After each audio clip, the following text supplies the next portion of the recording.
चलिए स्टार्ट करते हैं। क्वेश्चन नंबर 48 से पढ़ेंगे। इसके पहले वाला क्लास में 47 नंबर क्वेश्चन तक हम लोग पढ़ चुके हैं। बताइएगा क्वेश्चन नंबर 48 कि भारत में सरकार का रूप क्या है। बताइए भारत में सरकार का रूप क्या है। तो ये संसदीय है। क्या है? संसदीय है। भारत में सरकार का रूप क्या है? संसदीय। कह रहा है कि भारत में सरकार का रूप संसदीय है। नेक्स्ट कह रहा है कार्यपालिका और विधायिका के संबंधों की दृष्टि से शासन प्रणालियाँ दो प्रकार की हो सकती है। एक संसदीय प्रणाली, एक होता है अध्यक्षीय प्रणाली। तो कह रहा है कार्यपालिका और विधायिका के संबंधों की दृष्टि से शासन प्रणालियाँ दो प्रकार की हो सकती है। एक हो सकता है संसदीय प्रणाली, दूसरा होगा अध्यक्षीय प्रणाली। आगे कह रहा है कि संसदीय शासन प्रणाली का सबसे प्रसिद्ध उदाहरण ब्रिटेन है। संसदीय शासन प्रणाली का सबसे प्रसिद्ध उदाहरण क्या है? तो ब्रिटेन है। जबकि अध्यक्षीय प्रणाली का सबसे प्रसिद्ध उदाहरण क्या है? तो अमेरिका है। और नेक्स्ट कह रहा है कि भारत में सरकार का स्वरूप जो है ना संसदीय शासन प्रणाली है। भारत में सरकार का स्वरूप जो है संसदीय शासन प्रणाली है। नेक्स्ट कह रहा है कि भारतीय राज्य व्यवस्था के संसदीय प्रणाली की कुछ विशेषताएं जिसमें लाभ और कमियां दोनों हो सकते हैं। नेक्स्ट पॉइंट कह रहा है इसमें कार्यपालिका विधायिका से स्वतंत्र नहीं होती है, बल्कि विधायिका में जिस दल का आधे से अधिक सदस्यों का समर्थन हासिल होता है उसी दल का एक क्या होता है प्रतिनिधि समूह मंत्रिपरिषद के रूप में कार्यपालिका बन जाता है। आगे कह रहा है कि संसदीय प्रणाली में राजाध्यक्ष का महत्व सिर्फ प्रतीकात्मक और नाम मात्र का होता है। संसदीय प्रणाली में राजाध्यक्ष का महत्व सिर्फ प्रतीकात्मक या नाम मात्र का होता है।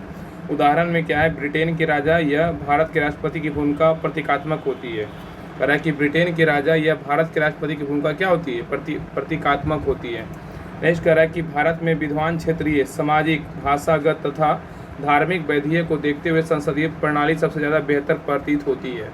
नेक्स्ट कह रहा है कि अध्यक्षीय शासन प्रणाली में कार्यपालिका विधायिका के प्रति उत्तरदायी नहीं होता है। कह रहा है कि अध्यक्षीय शासन प्रणाली में कार्यपालिका विधायिका के प्रति उत्तरदायी नहीं होती है।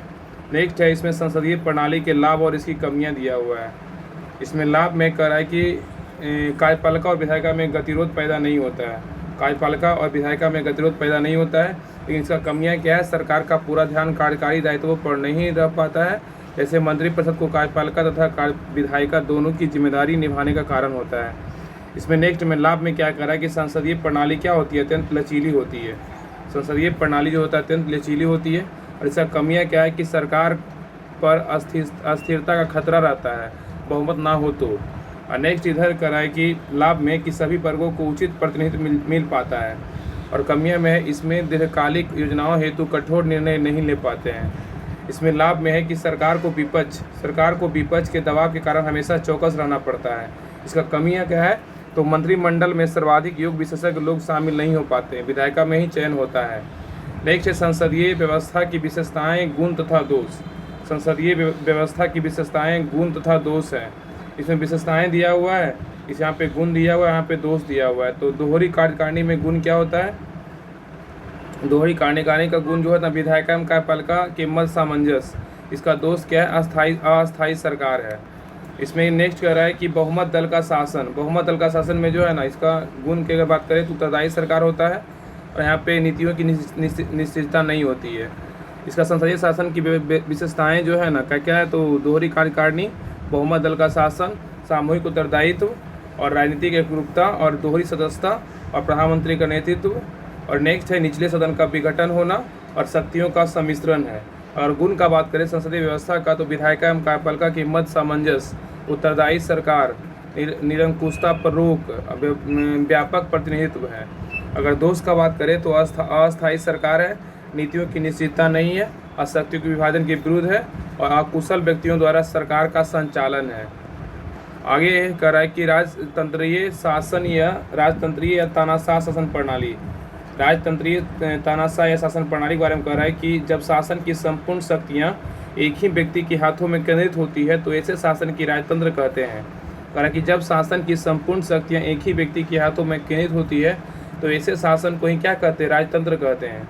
कभी कभी राजतंत्र स्वेच्छाचारी या निरंकुश व्यवस्था के रूप में परिणित हो जाता है, तब शासक मनमानी करने लगता है। ऐसी शासन व्यवस्था को तानाशाही या अधिनायकवादी कहा जाता है। कभी कभी यह एक व्यक्ति के हाथ में ना होकर गुट के हाथ में भी हो सकती है। क्वेश्चन नंबर 49 पे कह रहा है 49 नंबर क्वेश्चन 1941 ईस्वी में द्वितीय विश्व युद्ध के दौरान किन घटनाओं के कारण जर्मनी और उसके साथी राष्ट्रों की हार हुई थी? बताइए क्या होगा?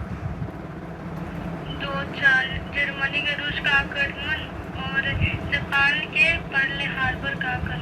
हाँ, तो 1941 में द्वितीय विश्व युद्ध के दौरान किन घटनाओं के कारण जर्मनी और उसके साथी राष्ट्रों की हार हुई थी? इसमें हो जाएगा 2 और 4, जर्मनी का रूस पर आक्रमण और नेक्स्ट है जापान का पर्ल हार्बर पर आक्रमण, ये दोनों कारण था। नेक्स्ट कह रहा है कि 1941 ईस्वी में द्वितीय विश्व युद्ध के दौरान जर्मनी का रूस पर आक्रमण तथा जापान का पर्ल हार्बर पर आक्रमण के घटनाओं के कारण जर्मनी और उसके साथी राष्ट्रों की हार हुई थी। कह रहा है कि 1941 ईस्वी में द्वितीय विश्व युद्ध के दौरान जर्मनी का रूस पर आक्रमण तथा जापान का पर्ल हार्बर पर आक्रमण के घटनाओं के कारण जर्मनी और उसके साथी राष्ट्रों की क्या हुई थी? तो हार हुई थी। आगे कह रहा है कि 22 जून 1941 ईस्वी को जर्मन सेना 22 जून 1941 ईस्वी को जर्मन सेना के रूस पर आक्रमण कर Ukraine, Estonia, Latvia, Lithuania, Finland और पूर्वी पोलैंड पर रूसी सेनाओं को हटाकर अधिकार कर लिया, किंतु हिटलर अपने प्रमुख लक्ष्य अर्थात मॉस्को पर अधिकार करने और रूसी सेना पर विनाश करने में क्या रहा? असफल रहा।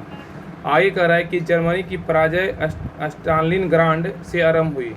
जर्मनी का जो पराजय है ना, स्टालिनग्राड से आरंभ हुई और फरवरी 1943 में ईस्वी तक 1 लाख से अधिक जर्मन सैनिक मारे गए और मॉस्को पर खतरा टल गया था।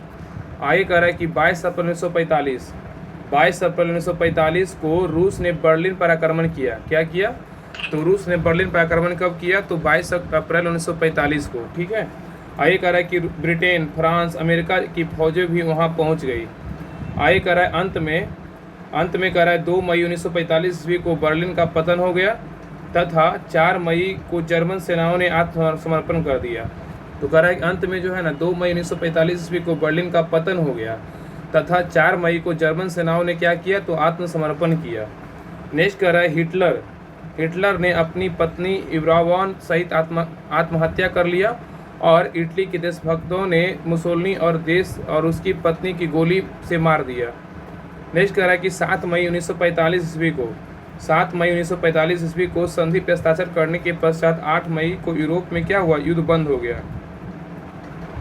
आगे है जापान का अमेरिका पे आक्रमण के बारे में कह रहा है कि जापान ने जर्मनी के साथ मिलकर रोम, बर्लिन, टोक्यो धुरी का निर्माण किया था। कह रहा है कि जापान ने जर्मनी के साथ मिलकर रोम, बर्लिन, टोक्यो धुरी का निर्माण किया। और नेक्स्ट कह रहा है कि वर्ष 1940 से 41 में जापान ने देखा कि रूस क्या हुआ? तो हार रहा है। इंग्लैंड एकांकी एवं निर्बल है, संयुक्त राष्ट्र युद्ध के लिए तैयार नहीं है। तो फिर उसने प्रशांत महासागर में एकमात्र बचे हुए प्रतिद्वंदी संयुक्त राज्य अमेरिका को चुनौती देने के लिए युद्ध की घोषणा किए बिना 7 दिसंबर 1941 को अचानक हवाई द्वीप समूह में स्थित पर्ल हार्बर या हवाई जहाज़ों तथा पनडुब्बियों से आक्रमण करके उसका क्या किया? बहुत बड़ा भाग क्या किया? नष्ट कर दिया। ठीक है। आगे कह रहा है इस आक्रमण में 1900 सैनिक जहाज, 8 जंगी जहाज तथा 177 विमान नष्ट हो गए। इस आक्रमण में क्या हुआ कि 1900 सैनिक जहाज, 8 जंगी जहाज तथा 177 विमान नष्ट हो गए और 343 सैनिक मारे गए और 2000 से अधिक सैनिक घायल हुए। संयुक्त राज्य की एक सबसे बड़ी हार थी। नेक्स्ट कह रहा है इस घटना के अगले दिन 8 दिसंबर को अमेरिका और इंग्लैंड ने जापान के विरुद्ध क्या किया? युद्ध की घोषणा कर दी। इस घटना के अगले दिन 8 दिसंबर को अमेरिका और इंग्लैंड ने जापान के विरुद्ध क्या किया? युद्ध की घोषणा कर दी। आगे कह रहा है जापान की पराजय और विश्व युद्ध का अंत कह रहा है कि जापान की पराजय और विश्व युद्ध का अंत। कह रहा है कि 26 जुलाई 1945 ईस्वी को पोट्सडैम सम्मेलन में मित्र राष्ट्रों ने जापान से बिना शर्त आत्मसमर्पण की मांग की, किंतु जापान ने इसे स्वीकार नहीं किया। फलतः 6 अगस्त 1945 को हिरोशिमा तथा 9 अगस्त 1945 को नागासाकी पर अमेरिका ने परमाणु बम गिरा दिया। तो कह रहा है ना कि 26 जुलाई 1945 ईस्वी को पोट्सडैम सम्मेलन में मित्र राष्ट्रों ने जापान से बिना शर्त आत्मसमर्पण की मांग की, किंतु जापान ने इसे स्वीकार नहीं किया। इसी कारण जो है ना क्या हुआ? 6 अगस्त 1945 को हिरोशिमा पर तथा 9 अगस्त 1945 को नागासाकी पर अमेरिका ने क्या किया? परमाणु बम गिरा दिया, जबकि स्वीकार नहीं किया था जापान, इसलिए गिरा दिया। आगे कह रहा है कि प्रलयकारी विनाश से भयभीत होकर 10 अगस्त को पोट्सडैम की घोषणा के शर्तों के आधार पर आत्मसमर्पण का प्रस्ताव भेजा। ठीक है। कह रहा है कि प्रलयकारी विनाश से भयभीत होकर जो है ना जापान क्या किया कि 10 अगस्त को पोट्सडैम घोषणा के शर्तों के आधार पर आत्मसमर्पण का प्रस्ताव भेजा और 14 अगस्त को भयंकर और विनाशकारी द्वितीय विश्व युद्ध का समाप्त हो गया। तो 14 अगस्त को भयंकर और विनाशकारी द्वितीय विश्व युद्ध क्या हुआ, तो समाप्त हो गया। अब आइए क्वेश्चन नंबर है 50 पे। 50 नंबर क्वेश्चन कह रहा है कि महापौर निम्नलिखित में से किसका प्रमुख होता है, बताइए। महापौर जो है ये होता है नगर निगम का। महापौर निम्नलिखित में से किसका प्रमुख होता है, तो नगर निगम का, याद रखिएगा। महापौर निम्नलिखित में से किसका प्रमुख होता है, तो नगर निगम का होता है। कह रहा है कि महापौर नगर निगम का प्रमुख होता है। नेक्स्ट कह रहा है कि भारतीय संविधान के 74वां संविधान संशोधन 1992 द्वारा नया भाग 9 के क में अनुच्छेद 243 के त से लेकर 243 या 6 को जोड़कर नगर पालिकाओं को जो है ना शामिल किया गया है। तो कह रहा है कि भारतीय संविधान में 74वां संविधान संशोधन 1992 द्वारा नया भाग कौन सा, तो भाग 9 के क में अनुच्छेद 243 के त से लेकर 243 6 या 6 को जोड़कर नगर पालिकाओं को शामिल किया गया। आगे कह रहा है कि यह अधिनियम जो है ना 3 प्रकार की नगर पालिकाओं की संरचना का उपबंध करता है। पहला है ना कि नगर पंचायत किसी भी नाम से परिवर्तित क्षेत्र के लिए ग्रामीण क्षेत्र से शहरी क्षेत्र की ओर संक्रमण की अवस्था। और दूसरा क्या कह रहा है कि नगर परिषद छोटे शहरी क्षेत्रों के लिए।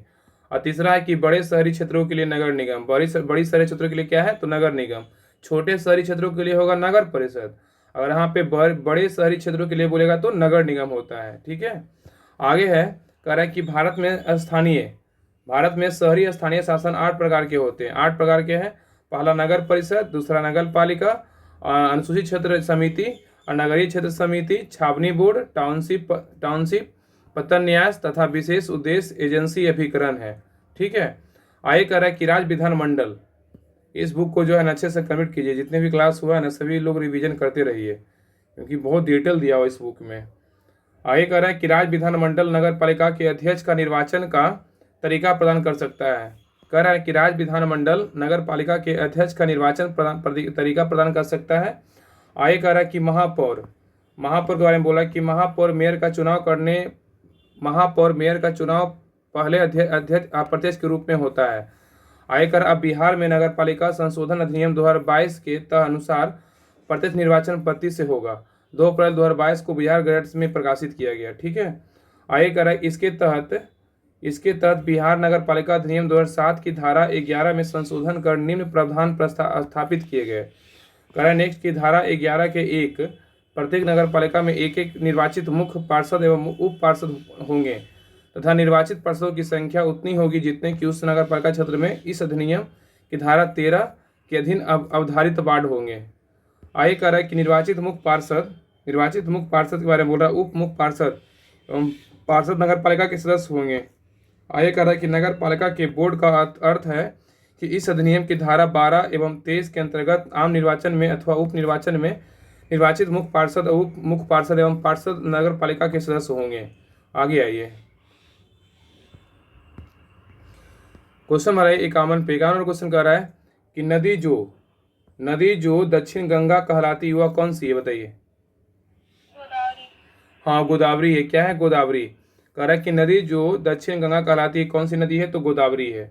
कह रहा है कि गोदावरी नदी दक्षिण गंगा कहलाती है। गोदावरी नदी बोलेगा तो दक्षिण गंगा, दक्षिण की गंगा बोलेगा तो कावेरी होगा, लेकिन यहाँ दक्षिण गंगा बोला है तो सिर्फ गोदावरी होगा। और गोदावरी प्रायद्वीपीय भारत की सबसे लंबी नदी है। इसे वृद्ध गंगा, बूढ़ी गंगा भी कहते हैं। गोदावरी नदी को जो है ना वृद्ध गंगा या बूढ़ी गंगा भी कहते हैं। आकार एवं विस्तार में बड़ी होने के कारण इसे दक्षिण भारत की गंगा और दक्षिण गंगा के नाम से जाना जाता है। आकार एवं विस्तार में बड़ी होने के कारण इसे दक्षिण भारत की गंगा दक्षिण गंगा के नाम से जानते हैं। आगे कह रहा है यह महाराष्ट्र के नासिक जिले के त्र्यंबकेश्वर नामक स्थान से निकलकर बंगाली खाड़ी में जल विसर्जित करती है। आगे कह रहा है यह 1465 किलोमीटर लंबी है। गोदावरी नदी की लंबाई कितनी है, तो 1465 किलोमीटर है। ठीक है, जिसका जलग्रहण क्षेत्र जो है ना 3.13 लाख वर्ग किलोमीटर है। आगे कह रहा है इसकी प्रमुख सहायक नदियाँ, गोदावरी की जो प्रमुख सहायक नदियाँ कौन कौन है, यहाँ देखिए पेन गंगा है, इंद्रावती है, प्राणहिता है, मंजरा है, पूर्णा है, वर्धा है, बेन गंगा है, सबरी है। ये सब क्या है, तो गोदावरी नदी की प्रमुख सहायक नदियां हैं। अगर कौन कौन है तो पेन गंगा, इंद्रावती, प्राणहिता, मंजरी, पूर्णा, वर्धा, बेन गंगा और सबरी। नेक्स्ट कह रहा है गंगा के बारे में, कह रहा है कि सतोपथ हिमानी से निकली अलकनंदा और गोमुख के निकट गंगोत्री हिमनद से निकली भागीरथी देवप्रयाग में मिलकर संयुक्त रूप से गंगा कहलाती है। कह रहा है कि सतोपथ हिमानी से निकली अलकनंदा और गोमुख के निकट गंगोत्री हिमनद से निकली भागीरथी देवप्रयाग में मिलकर संयुक्त रूप से क्या होती है, गंगा कहलाती है। गंगा नदी की कुल लंबाई कितनी है, तो 2525 किलोमीटर है, ठीक है। और इसका बहाव तंत्र भारत की नदियों में से सबसे बड़ा है। नेक्स्ट कह रहा है कि गंगा की सहायक नदियाँ कौन कौन है, तो बाएं तट से मिलने वाली रामगंगा, गोमती, घाघरा, गंडक, बागमती तथा दाएं तट से मिलने वाली नदियाँ यमुना, सोन, टोंस और कर्मनाशा है। और यहाँ पे बात करें कि गंगा नदी की सहायक नदियाँ बाएं से कौन है, तो ये रामगंगा, गोमती, घाघरा, गंडक, बागमती। अगर दाएं से बात करें तो यमुना, सोन, टोंस और कर्मनाशा है। आगे कह रहा है कि 2008 में गंगा नदी को राष्ट्रीय नदी का दर्जा दिया गया। तो बताइएगा कि राष्ट्रीय नदी का दर्जा जो है गंगा नदी को कब दिया गया था, तो 2008 में दिया गया था। कब, 2008 में गंगा नदी को राष्ट्रीय नदी का दर्जा दिया गया।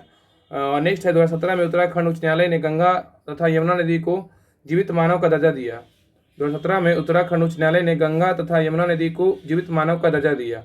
नेक्स्ट कह रहा है गंगा नदी उत्तर प्रदेश के 28 जिलों तथा बिहार के 12 जिलों में होकर बहती है। बहुत इंपॉर्टेंट क्वेश्चन है। क्वेश्चन पूछेगा गंगा नदी जो है ना यूपी के कितने जिलों से होकर बहती है और बिहार के कितने जिलों से होकर बहती है, तो क्या होगा? गंगा नदी उत्तर प्रदेश के 28 जिलों तथा बिहार के 12 जिलों से होकर बहती है। हाँ, गंगा नदी जो है उत्तर प्रदेश के 28 जिलों से और बिहार के बोलेगा तो 12 जिलों से होकर बहती है। नेक्स्ट कह रहा है कि सिंधु कह रहा है ना कि सिंधु नदी का उद्गम तिब्बत में कैलाश पर्वत श्रेणी बोखरचू के निकट हिमनद से होता है। सिंधु नदी जो है ना, सिंधु बारे में बोल रहा है कि सिंधु नदी का उद्गम तिब्बत में कैलाश पर्वत श्रेणी में बोखरचू के निकट हिमनद से होता है।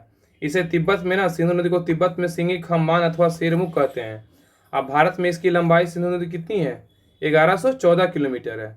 और अगर कुल लंबाई बोलेगा तो सिंधु नदी की कितनी है, 2880 किलोमीटर है, ठीक है, 2880। आगे कह रहा है सिंधु नदी की बाईं ओर से मिलने वाली नदियां बोलेगा तो कौन है, तो पंचनद है। जैसे क्या है, सतलज, ब्यास, रावी, चेनाब और झेलम, इसको पंचनद बोलते हैं। सिंधु नदी की बाईं ओर से मिलने वाली नदियां बोलेगा तो पंचनद। जैसे पंचनद में क्या क्या है, तो सतलज, ब्यास, रावी, चेनाब और पंचनद, हाँ झेलम है। और जास्कर सिगार व गिलगिट है, ठीक है।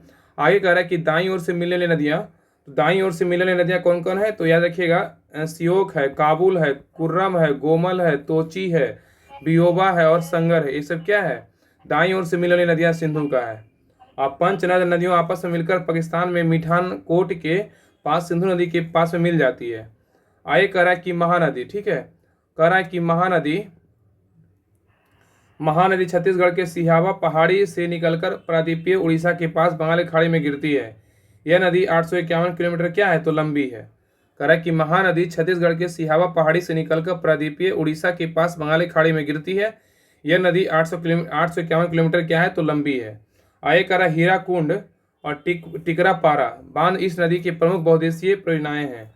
आगे कह रहा है यह नदी बाढ़ के किनारे कुख्यात है। क्या है, बाढ़ के नदी किनारे, बाढ़ के लिए जो है ना यह नदी क्या है, तो कुख्यात है। और इसकी सहायक नदियां बोलेगा तो क्या है, तो शिवनाथ है, हसदो है, मांड है, ईब है, तेल है, केलो और जोक है। तो याद रखिएगा ना कि इसकी सहायक नदी किसकी सहायक नदियां हैं, तो क्या होगा, महानदी की, ठीक है। महानदी का जो है ना शिवनाथ है, हसदो है, मोड है, डब है, तेल, केलो, जोंक है।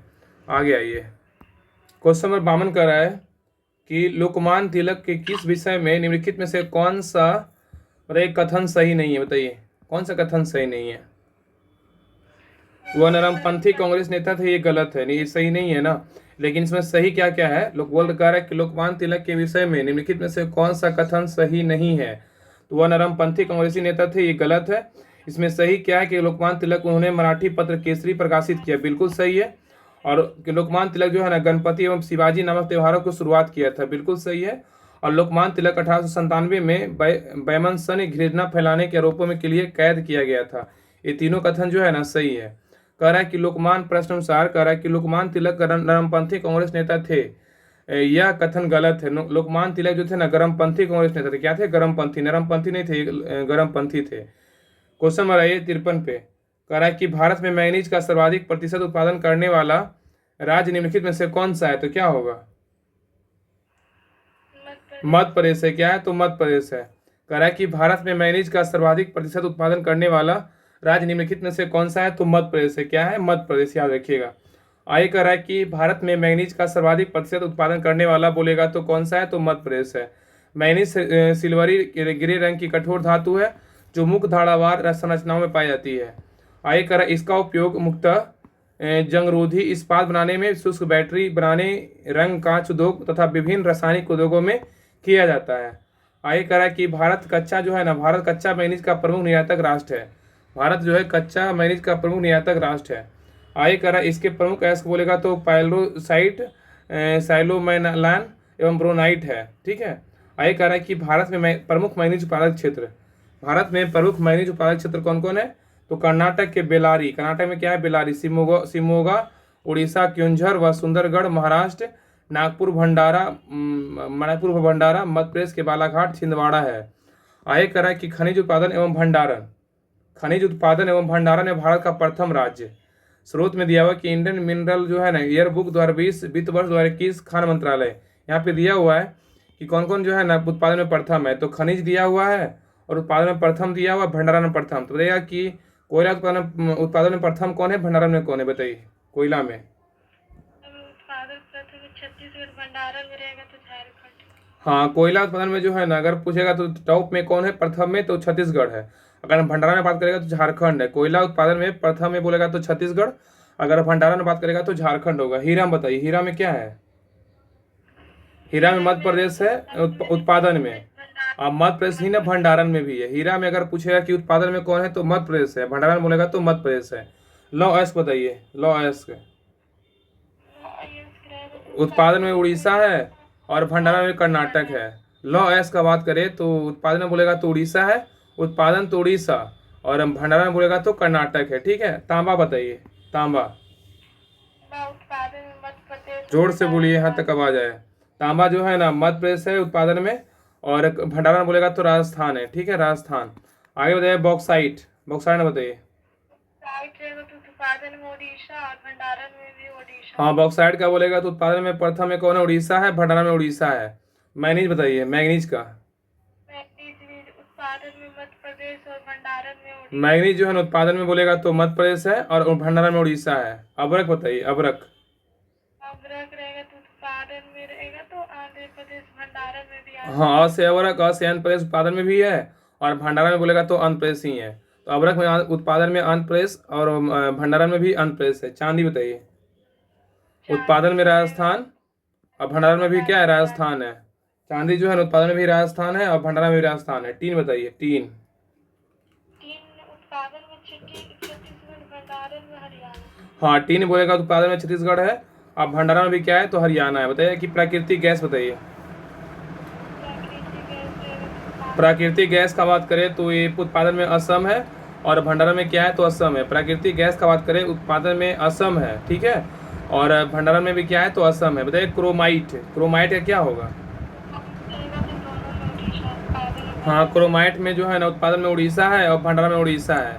और सोना में बात करें तो उत्पादन में कर्नाटक और भंडारण में बोलेगा तो कर्नाटक है।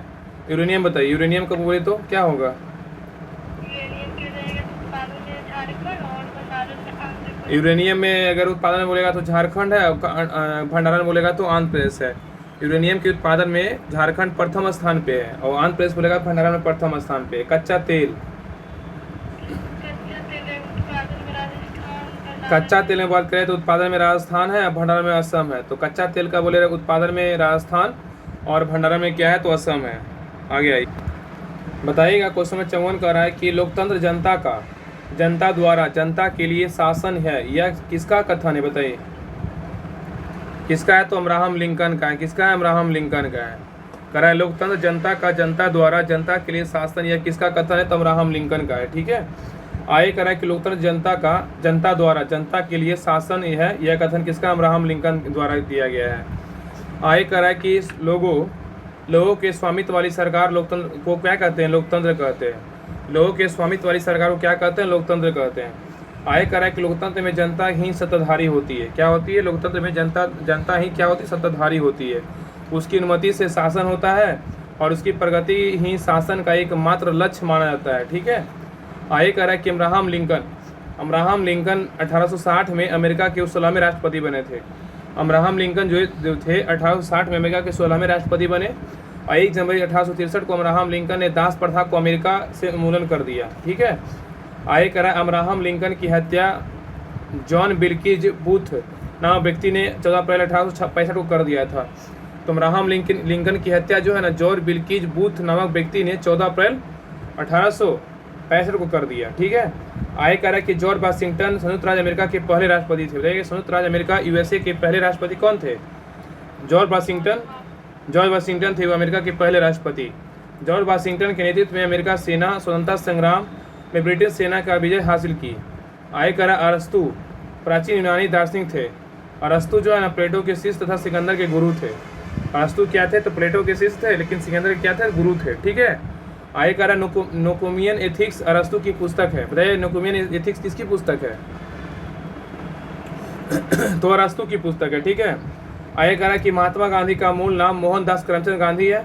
महात्मा गांधी की उपाधि रविन्द्रनाथ टैगोर द्वारा दिया गया था। महात्मा की उपाधि जो है ना महात्मा गांधी को रविन्द्रनाथ टैगोर के द्वारा दिया गया था। आगे कह रहा कि महात्मा गांधी को राष्ट्रपिता तथा बापू के नाम से भी लोग जानते हैं। ठीक है, आगे कह रहा कि महात्मा गांधी को राजनीतिक गुरु गोपाल सिंह गोखले थे। तो महात्मा गांधी के राजनीतिक गुरु कौन थे? तो गोपाल सिंह गोखले थे। अब महात्मा गांधी का जन्म 2 अक्टूबर 1869 को गुजरात के पोरबंदर नामक स्थान पे हुआ था। आगे कह रहा कि 1894 ईस्वी में गांधी जी ने दक्षिण अफ्रीका में नटाल इंडियन कांग्रेस की स्थापना की। ठीक है, कह रहा है 1894 में गांधी जी ने दक्षिण अफ्रीका में नटाल इंडियन कांग्रेस की स्थापना की। आगे कह रहा है कि दक्षिण अफ्रीका में गांधी जी ने जर्मन शिल्पकार कौन था? तो हार्मन कालेन बाग के सहयोग से 1910 में टॉलस्टॉय फर्म की क्या की? स्थापना की। ठीक है, तो कह रहा है कि दक्षिण अफ्रीका में गांधी जी ने जर्मन शिल्पकार हर्मन कालेन बाग के सहयोग से 1910 में टॉलस्टॉय फर्म की क्या की? स्थापना की। ठीक है, आगे कह रहा है कि महात्मा गांधी दक्षिण अफ्रीका में ही इंडियन ओपिनियन अखबार का प्रकाशन किया था। तो देखिए कि महात्मा गांधी इंडियन ओपिनियन का जो अखबार का जो प्रकाशन कहाँ से किए थे? तो दक्षिण अफ्रीका से किए थे। ठीक है, अब महात्मा गांधी ने दक्षिण अफ्रीका में 1904 में फिनिक्स आश्रम की स्थापना की। रहेगा कि फिनिक्स आश्रम की स्थापना महात्मा गांधी ने कब किया और कहाँ किया? तो क्या होगा? महात्मा गांधी ने दक्षिण अफ्रीका में जो है ना 1904 में फिनिक्स आश्रम की स्थापना की। फिनिक्स आश्रम का स्थापना बोलेगा 1904 कहाँ किए थे? दक्षिण अफ्रीका में किए थे। आगे कह रहा 1909 में महात्मा गांधी ने हिंद स्वराज नामक पुस्तक लिखी। यह पुस्तक गुजराती भाषा में लिखा गया था।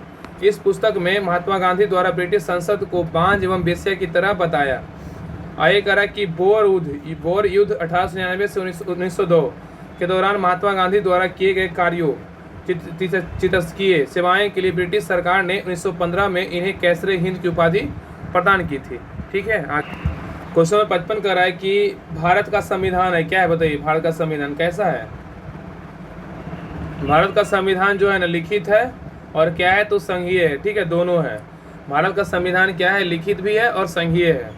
उपयुक्त में दिए गए विकल्पों के अनुसार भारतीय संविधान लिखित और तथा संघीय है। भारतीय संविधान का निर्माण कुल 2 वर्ष 11 माह 18 दिन में लगे थे। भारतीय संविधान के निर्माण में कुल 2 वर्ष 11 माह 18 दिन लगे थे। अब भारतीय संविधान के निर्माण हेतु संविधान सभा की प्रथम बैठक 9 दिसंबर 1946 को नई दिल्ली में हुआ था। ठीक है, आगे कह रहा कि संविधान सभा का प्रथम अस्थायी अध्यक्ष कौन थे? सच्चिदानंद सिन्हा थे। ठीक है, तथा उपाध्यक्ष बोलेगा तो कौन थे? एस सी मुखर्जी को चुना गया था। और अच्छा क्वेश्चन कह रहा है कि संविधान सभा का प्रथम अस्थायी अध्यक्ष बोलेगा डॉक्टर सच्चिदानंद सिन्हा थे। अगर उपाध्यक्ष का बात करेगा कौन थे? तो एस सी मुखर्जी को चुना गया था। आगे कह रहा है 11 दिसंबर 1946 को राजेंद्र प्रसाद को अस्थायी अध्यक्ष तथा बेनेगल नरसिंह राव को संवैधानिक सलाहकार नियुक्त किया गया था। तो कह रहा है 11 दिसंबर 1946 को राजेंद्र प्रसाद को अस्थायी अध्यक्ष तथा बेनेगल नरसिंह राव को संवैधानिक सलाहकार नियुक्त किया गया था। नेक्स्ट कह रहा है कि 13 दिसंबर 1946 को जवाहरलाल नेहरू के द्वारा संविधान सभा में उद्देश्य प्रस्ताव प्रस्तुत किया गया, जिसे 22 जनवरी 1947 को स्वीकृति प्रदान किया गया।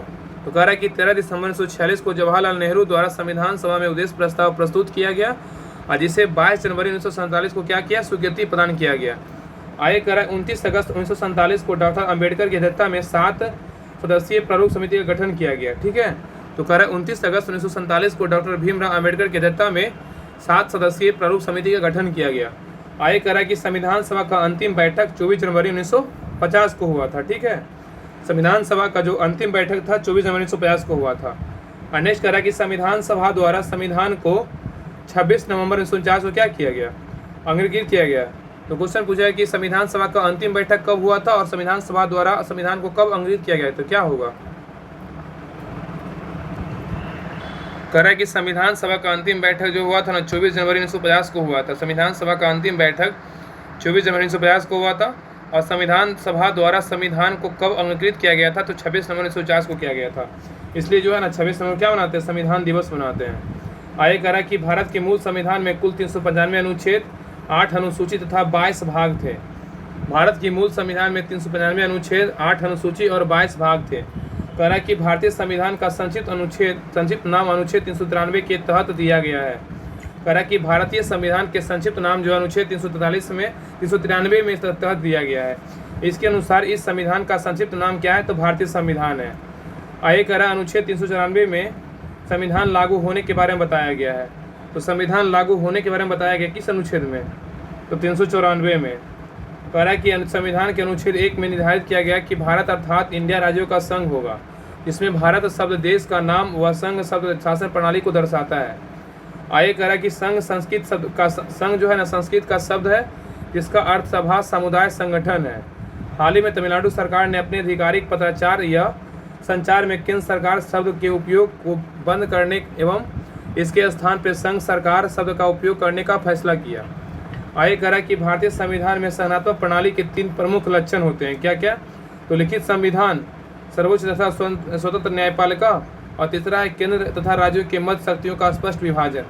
तो कह रहा है कि भारतीय संविधान में संघात्मक प्रणाली के 3 प्रमुख लक्षण हैं। कौन कौन, लिखित संविधान, सर्वोच्च तथा स्वतंत्र न्यायपालिका और केंद्र तथा राज्य के मध्य शक्तियों का स्पष्ट विभाजन।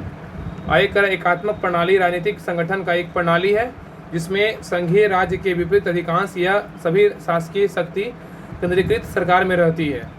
आगे आगे कह रहा है कि भारतीय संविधान में एकात्मक के लक्षण। भारतीय संविधान में एकात्मक के लक्षण क्या है, तो पहला एकीकृत संविधान का प्रावधान और दूसरा केंद्र का राज्यों का पर नियंत्रण और तीसरा एकल नागरिकता। तो भारतीय संविधान में एकात्मक के लक्षण क्या है, तो एकीकृत संविधान का प्रावधान और केंद्र का राज्यों का पर नियंत्रण और एकल नागरिकता है। आगे कह रहा कि भारतीय संविधान में संघीय तथा एकात्मक लक्षणों के कारण के सीवियर ने भारतीय संविधान को अर्ध संघीय संविधान कहा था। कह रहा कि भारतीय संविधान में संघीय तथा एकात्मक लक्षणों के कारण के सीवियर ने भारतीय संविधान को क्या कहा था, अर्ध संघीय संविधान कहा था। संविधान सभा द्वारा हाथी को प्रतीक मुहर के रूप में अपनाया गया था। संविधान सभा द्वारा हाथी को प्रतीक मुहर के रूप में अपनाया गया था। HVR अयंगर को संविधान सभा का सचिव नियुक्त किया गया था। HVR अयंगर को संविधान सभा का क्या किया गया था, तो सचिव नियुक्त किया गया था। आगे कह रहा LN मुखर्जी को संविधान सभा का मुख्य प्रारूपकार नियुक्त किया गया था। LN मुखर्जी को संविधान सभा का मुख्य प्रारूपकार नियुक्त किया गया था। प्रेम बिहारी नारायण रायजादा भारतीय संविधान के प्रमुख सुलेखक जो है ना थे, कोलिग्राफर थे। ठीक है, करेक्ट, प्रेम बिहारी नारायण रायजादा भारतीय संविधान के प्रमुख सुलेखक थे। नेक्स्ट कह रहा है कि मूल संविधान के हिंदी संस्करण का सुलेखन बसंत कृष्ण वैध द्वारा किया गया, जिसमें नंदलाल बोस ने सुंदर ढंग से अलंकृत एवं ज्यामितीय किया। आगे कह रहा है कि मूल संविधान का सौंदर्यीकरण और सजावट शांति निकेतन के कलाकारों ने किया, जिसमें नंदलाल बोस और ब्यूअर राम सिन्हा शामिल थे। नेक्स्ट क्वेश्चन हमारे 56 पे कह रहा है कि हिमखंडों के पिघलने का मुख्य कारण क्या है, बताइए क्या है, तो भूमंडलीय ताप वृद्धि है। क्या भूमंडलीय ताप वृद्धि है, कह रहा है कि हिमखंडों के पिघलने का मुख्य कारण क्या है, तो भूमंडलीय ताप वृद्धि है। कह रहा है कि हिमखंडों के पिघलने का मुख्य कारण क्या है, भूमंडलीय ताप वृद्धि है। कह रहा है ग्रीन हाउस प्रभाव के कारण पृथ्वी की सतह के औसत तापमान में वृद्धि को भूमंडलीय तापन कहा जाता है। यह पृथ्वी की सतह पर हवा और समुद्र के औसत तापमान में वृद्धि को भी संदर्भित करता है, जो जलयान परमाणु जलवायु परिवर्तन का कारण बनता है। आगे कह रहा है ग्रीन हाउस गैसों में मुख्य रूप से 6 गैसों को शामिल किया जाता है। ग्रीन हाउस गैसों में जो है ना मुख्य 6 गैसों को क्या क्या है शामिल किया जाता है। पहला क्या है, कार्बन डाइऑक्साइड, दूसरा है फ्लोरोक्लोरोकार्बन और तीसरा है मीथेन, चौथा है नाइट्रस ऑक्साइड, पांचवा है सल्फर हेक्साक्लोराइड SF6 और हाइड्रोफ्लोरोकार्बन है।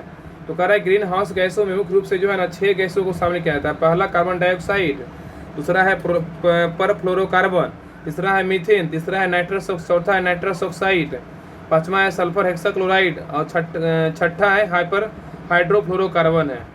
आगे कह रहा है कि प्रदूषण, जल प्रदूषण, ध्वनि प्रदूषण, वायु प्रदूषण, भूमि प्रदूषण आदि क्या है, तो ग्रीन हाउस गैस है, पेड़ों का अंधाधुंध कटाई, ओजोन परत में छिद्र, औद्योगिकरण है।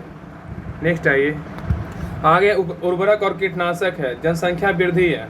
नेक्स्ट है ग्लेशियर, बर्फ से ढका हुआ बहुत बड़ा हिमालयी क्षेत्र होता है जिसे हिमखंड या हिमनद भी कहते हैं। आगे कह रहा है कि स्टॉकहोम सम्मेलन कब हुआ, तो 1972 में स्टॉकहोम सम्मेलन 1972 को पर्यावरण की मैग्ना कार्टा की संज्ञा दी गई। और स्टॉकहोम सम्मेलन 1972 को पर्यावरण की मैग्ना कार्टा की संज्ञा दी गई।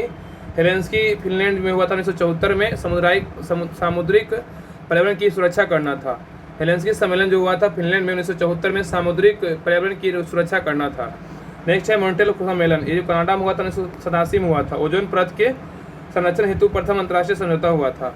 तो ओजोन परत के संरक्षण हेतु प्रथम अंतर्राष्ट्रीय समझौता कब हुआ था, 1987 में हुआ था। कहाँ हुआ था, कनाडा में हुआ था। कौन सा सम्मेलन हुआ था, मॉन्ट्रियल सम्मेलन हुआ था।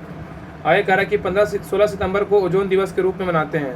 ओजोन दिवस कब मनाते हैं, 16 सितंबर को।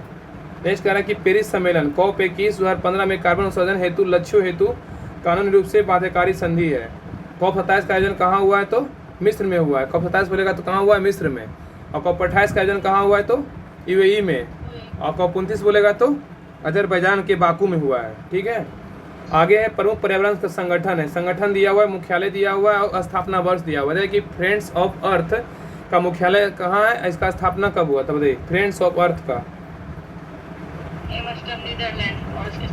फ्रेंड्स ऑफ अर्थ का जो है ना मुख्यालय एम्स्टर्डम नीदरलैंड में हुआ था, मुख्यालय है। और इसका स्थापना हुआ था 1969 में। तो फ्रेंड्स ऑफ अर्थ का स्थापना हुआ था 1969 में, इसका मुख्यालय बोले एम्स्टर्डम नीदरलैंड में है। ग्रीन पीस बताइए, ग्रीन पीस का स्थापना मुख्यालय, ग्रीन पीस बोलेगा तो इसका स्थापना हुआ था 1971 में, मुख्यालय बोलेगा तो एम्स्टर्डम में है। रेड क्रॉस बताइए, रेड क्रॉस, रेड क्रॉस बोलेगा 1863 में हुआ था, इसका मुख्यालय जिनेवा में है। वर्ल्ड वाइड फंड बोलेगा तो क्या हुआ इसका, world wide fund for nature, WW।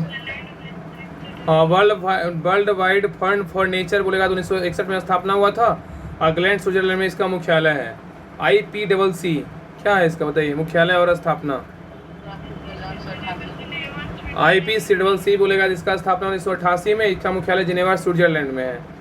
Next पे क्वेश्चन पे आइए। नेक्स्ट लाइन कर रहा है ना कि बिश्नोई, इसी में क्वेश्चन में कह रहा है कि बिश्नोई आंदोलन राजस्थान में हुआ था।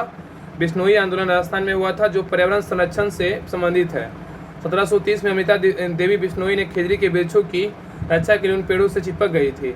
आगे कह रहा है कि पेड़ कटाई का विरोध करने पे 300 से अधिक बिश्नोई लोगों को मार दिया गया था। ठीक है, आगे कह रहा है कि 15वीं सदी में बिश्नोई पंथ की स्थापना गुरु जमेश्वर ने किया था। 15वीं सदी में बिश्नोई पंथ की स्थापना गुरु जमशेश्वर ने किया था। आगे कह रहा है कि चिपको आंदोलन 1973 में सुंदरलाल बहुगुणा एवं श्री चंडी प्रसाद भट्ट ने चमोली जिला उत्तराखंड में चलाया था। तो चिपको आंदोलन जो था 1973 ईस्वी में सुंदरलाल बहुगुणा एवं श्री चंडी प्रसाद भट्ट ने चमोली जिला उत्तराखंड में चलाया था। जंगल बचाओ आंदोलन 1980 ईस्वी में सीभू क्षेत्र में आदिवासियों द्वारा चलाया गया था। जंगल बचाओ आंदोलन बोलेगा तो 1980 में सीभूम क्षेत्र में आदिवासियों द्वारा चलाया गया था। आगे कह रहा है कि नर्मदा बचाओ आंदोलन मेघा पाटेकर द्वारा 1989 में चलाया गया था। तो नर्मदा बचाओ आंदोलन कब चलाया गया था, किसके द्वारा चलाया गया था, तो क्या होगा, नर्मदा बचाओ आंदोलन मेघा पाटेकर द्वारा चलाया गया था, 1989 में चलाया गया था। आगे कह रहा अम्लीय वर्षा, वायुमंडल में सल्फर डाइऑक्साइड, नाइट्रोजन ऑक्साइड और क्लोरीन व फ्लोरीन की वृद्धि वर्षा जल में सल्फ्यूरिक अम्ल, नाइट्रिक अम्ल, हाइड्रोक्लोरिक अम्ल का निर्माण कर वर्षा जल को अम्लीय बना देती है। यह वर्षा जल धरती पर वनस्पति एवं संक्रमण की इमारतों की बुरी तरह क्या करती है, तो प्रभावित करती है। आगे कह रहा है कि वर्षा का pH मान कितना होता है, कितना से कम हो जाता है, वर्षा जल का pH मान होता है 5.6 से क्या होता है, कम हो जाता है, तो वह अम्लीय वर्षा कहलाती है। ठीक है, वर्षा जल का pH मान जब 5.6 से कम हो जाएगा तो वह अम्लीय वर्षा कहलाती है। क्वेश्चन नंबर 57 पे कह रहा है कि निम्नलिखित में से कौन सा जीवाश्म ईंधन नहीं है, बताइए कौन इसमें जीवाश्म ईंधन नहीं है। यूरेनियम जीवाश्म ईंधन नहीं है, लेकिन कोयला है, प्राकृतिक गैस है, पेट्रोलियम है। तो कह रहा है कि निम्नलिखित में से कौन सा जीवाश्म ईंधन नहीं है, तो यूरेनियम नहीं है, कोयला, पेट्रोलियम, प्राकृतिक गैस है। तो कह रहा है कि यूरेनियम यूरेनियम जीवाश्म ईंधन का उदाहरण नहीं है। जंतु तथा वनस्पति कई वर्षों से पृथ्वी की सतह के नीचे दबकर अपघटित हो जाने के से बने ईंधन को जीवाश्म ईंधन कहते हैं। ये वास्तव में पौधे और जंतुओं की धीमे ऑक्सीकरण द्वारा बनते हैं। आगे का उदाहरण में कोयला, पेट्रोलियम प्राकृतिक गैस क्या है? जीवाश्म ईंधन है। आगे का यूरेनियम। यूरेनियम प्राकृतिक रूप से पाया जाने वाला एक रेडियोधर्मी तत्व है। अपनी प्राकृतिक अवस्था में यूरेनियम के 3 समस्थानिक यूरेनियम 234 0.0057%, यूरेनियम 235 0.72% और यूरेनियम 238 बोलेगा तो 99.28% होते हैं। यूरेनियम 232, यूरेनियम 233, यूरेनियम 236 तथा यूरेनियम 237 इसके अन्य ऐसे समस्थानिक हैं जो प्राकृतिक यूरेनियम में नहीं मिलते हैं। ठीक है। आगे कर यूरेनियम। यूरेनियम प्राकृतिक रूप से कम सांद्रता में मृदा, चट्टान और जल में पाया जाता है। यूरेनियम प्राकृतिक रूप से कम सांद्रता में मृदा, चट्टान और जल में पाया जाता है। यह एक कठोर लचीली चांदी के समान सफ़ेद रेडियोधर्मी धातु है। आगे कर यूरेनियम 238 का उपयोग प्लूटोनियम 239 के उत्पादन में किया जाता है। यूरेनियम 238 का जो उपयोग है प्लूटोनियम 239 के उत्पादन में किया जाता है। आगे करें यूरेनियम का उपयोग परमाणु बम बनाने में किया जाता है। यूरेनियम का उपयोग कहाँ करते हैं? तो परमाणु बम बनाने में करते हैं यूरेनियम का उपयोग। यूरेनियम के आइसोटोप यूरेनियम 238 का उपयोग आग्नेय चट्टानों की उम्र जांचने और अन्य रेडियोमेट्रिक डेटिंग के लिए किया जाता है। यूरेनियम 235 का उपयोग ईंधन के रूप में किया जाता है। यूरेनियम 235 का उपयोग कहाँ करते हैं? तो ईंधन के रूप में करते हैं। अनेक ऊर्जा के स्रोत है। ऊर्जा के स्रोत 2 प्रकार के होता है। एक होता है पारंपरिक ऊर्जा स्रोत, एक होता है गैर पारंपरिक ऊर्जा स्रोत। तो कह रहा है ऊर्जा के स्रोत 2 प्रकार के होते हैं। एक होता है पारंपरिक, दूसरा होता है गैर पारंपरिक। पारंपरिक में कौन है? तो कोयला है, पेट्रोलियम है, प्राकृतिक गैस है, पवन ऊर्जा है, ईंधन की लकड़ी है। और गैर पारंपरिक स्रोत में क्या है? तो सौर ऊर्जा है, पनबिजली है, ज्वारीय ऊर्जा है, भूतापीय ऊर्जा है, जैव ऊर्जा है। ये सब क्या है? तो गैर पारंपरिक ऊर्जा है। आगे कह रहा है कि भारत में प्रथम बिजली की आपूर्ति दार्जिलिंग में कब किया गया था? तो क्या होगा? 1897 में किया गया था। भारत में सर्वप्रथम बिजली की आपूर्ति दार्जिलिंग में 1897 में किया गया था। गैर परंपरागत ऊर्जा स्रोत का विभाग की स्थापना 12 सितंबर 1982 को किया गया था। गैर परंपरागत ऊर्जा का स्रोत विभाग की स्थापना 12 सितंबर 1982 को किया गया था। आगे कह रहा है कि कोयला को उद्योग की जननी कहा जाता है। कोयला को क्या कहा जाता है? उद्योग की जननी कहा जाता है। जल विद्युत को श्वेत कोयला की उपमा दी जाती है। जल विद्युत को कौन सी कोयला की उपमा दी जाती है? तो श्वेत कोयला की उपमा दी जाती है। आगे कह रहा है कि परमाणु ऊर्जा आयोग की स्थापना 1948 में किया गया था। देखिए परमाणु ऊर्जा आयोग की स्थापना कब किया गया था? 1948 में, 48 में। परमाणु ऊर्जा आयोग की स्थापना कब किया गया था? 1948 में किया गया था। आगे है देश में परमाणु ऊर्जा विभाग की स्थापना कब किया गया था? 1954 में। देश में परमाणु ऊर्जा विभाग की स्थापना कब किया गया था? 1954 में। ऊर्जा प्रबंधन केंद्र की स्थापना 1989 में नई दिल्ली में किया गया। केंद्रीय विद्युत अनुसंधान संस्थान की स्थापना कब किया गया? 1960 में बेंगलुरु में किया गया। याद रखिए परमाणु ऊर्जा आयोग की स्थापना 1948, देश में परमाणु ऊर्जा विभाग की स्थापना बोलेगा 1954, और ऊर्जा प्रबंधन केंद्र की स्थापना बोलेगा तो 1989, और केंद्रीय विद्युत अनुसंधान संस्थान की स्थापना बोलेगा तो 1960 में बेंगलुरु में किया गया था। आगे कह रहा है कि भारतीय ऊर्जा एक्सचेंज की स्थापना कब किया गया था? 2008 में नई दिल्ली में किया गया था। भारतीय ऊर्जा एक्सचेंज की स्थापना 2008 में नई दिल्ली में किया गया था। नेक्स्ट है पीएम कुसुम योजना और सौर ऊर्जा संबंधित है। पीएम कुसुम योजना सौर ऊर्जा संबंधित है। और वन सन वर्ल्ड वन ग्रिड, वन सन वर्ल्ड वन ग्रिड की शुरुआत भारतीय तथा ब्रिटिश प्रधानमंत्री द्वारा ग्लासगो यूके में किया गया था। कहा आगे कि नई राष्ट्रीय जैव ईंधन नीति 2018 द्वारा जैव ईंधन को बढ़ावा दिया जा रहा है। आगे कह रहा है कि 2030 तक 500 गीगावाट अक्षय ऊर्जा का लक्ष्य भारत द्वारा रखा गया है। बोलिए कि 500 गीगावाट अक्षय ऊर्जा का लक्ष्य भारत सरकार द्वारा कब रखा गया, कब तक रखा गया है? 2030 तक। 500 गीगावाट अक्षय ऊर्जा का लक्ष्य भारत सरकार द्वारा कब तक रखा गया है? 2030 तक। भारत द्वारा 2047 तक ऊर्जा स्वतंत्र बनने का लक्ष्य रखा गया। बताइए कि भारत सरकार द्वारा ऊर्जा स्वतंत्र बनने का लक्ष्य कब तक रखा गया है? 2047 तक। अब भारत द्वारा कब तक नेट जीरो का लक्ष्य रखा गया है? तो 2070 तक। क्वेश्चन रही 58 पे, रहने दीजिए 58 से कल पढ़ लेंगे। 58 से कल वाले क्लास में करेंगे।